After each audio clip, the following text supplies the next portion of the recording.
Good morning, students. I hope all of you understood up to question number 15 from the exercise 6.5 chapter application of derivatives. So here one more question remain, question number 16, because the other questions are just geometrical question which are omitted from our syllabus, hasn't it? So here the last question, question number 16 is, if you see here like in this way given, and the question is given here, find two positive numbers whose sum is 16 and the sum of whose cubes is minimum. So now at first here given two positive numbers. So here two positive numbers whose sum is 16.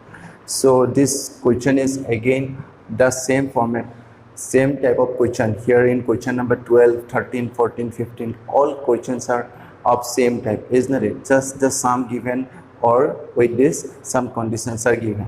So in this case the sum is given 16. So that means if we consider, very simple, if we consider one number Vx, so obviously the another one is how much?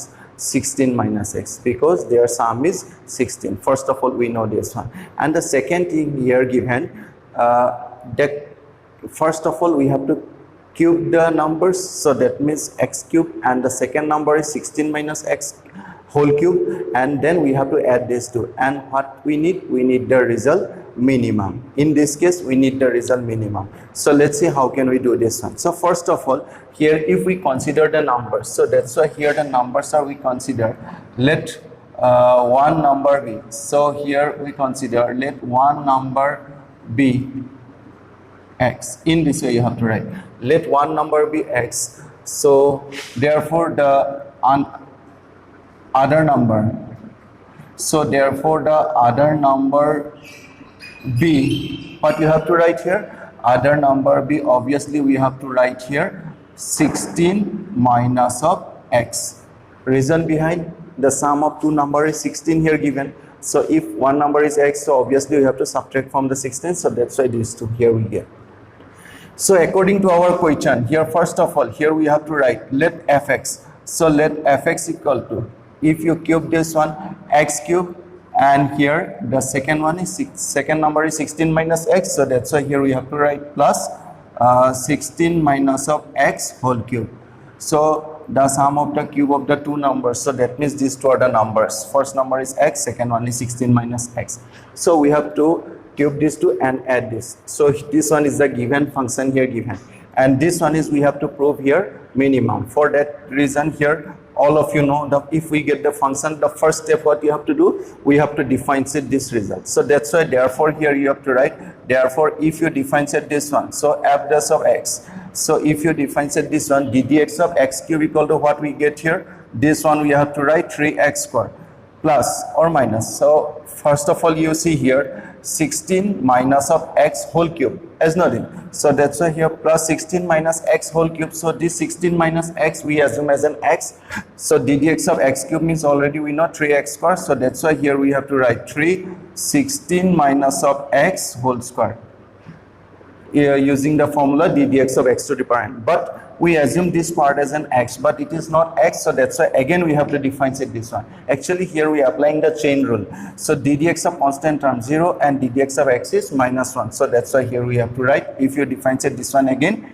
so ddx of 16 minus x equal to minus 1. Ultimately here we get this f dash of x, so f dash of x equal to we get here 3x square minus plus here minus 3, this one is we write here 16 minus of x whole square. So this one is the result f dash of x. So after getting the f dash of x result, now next what you have to do, we have to write now f dash of x. So here we have to write this one is f dash of x equals to 0, the next step. So that means from here we have to find out the critical point. So that's why when we have to find out the critical point here, so this one you have to write 3x square minus of 3, this one is 16 minus of x whole square equals to 0. So now from here if you see 3 is common here, so simply here remain x square minus of this one remain here 16 minus of x whole square equals to 0. is not it? So if you take 3 common, then we eliminate 3, then here remain x square minus 16 minus x whole square. So now in this case, if you break this whole square result, then here we have to write this one is x square minus 16 square. That means this one we get here 256 plus of a square plus b square. B square means here x square minus here twice ab, 216 32. That means here we get this one is 32x equals to 0. Is it clear? So x square is here minus a minus b whole square. That means 256 plus x square minus 32x here we get. Is it clear? So now if we calculate this one, now here you see it is x square minus plus minus. So that means this x square cancel with x square. Is nothing. And here remain minus 256 minus minus plus 32x remain here. So the next step here, if we write this one is, then here we get minus of 256 plus of 32x equals to 0. This one we write here 32x. So now here in this case, if we calculate this one, so 32x equals to 256. And from here we get x equals to how many times? I think 8 times. So that means here x equal to 8. Now you see here x means what? This one is the critical point here, is not it?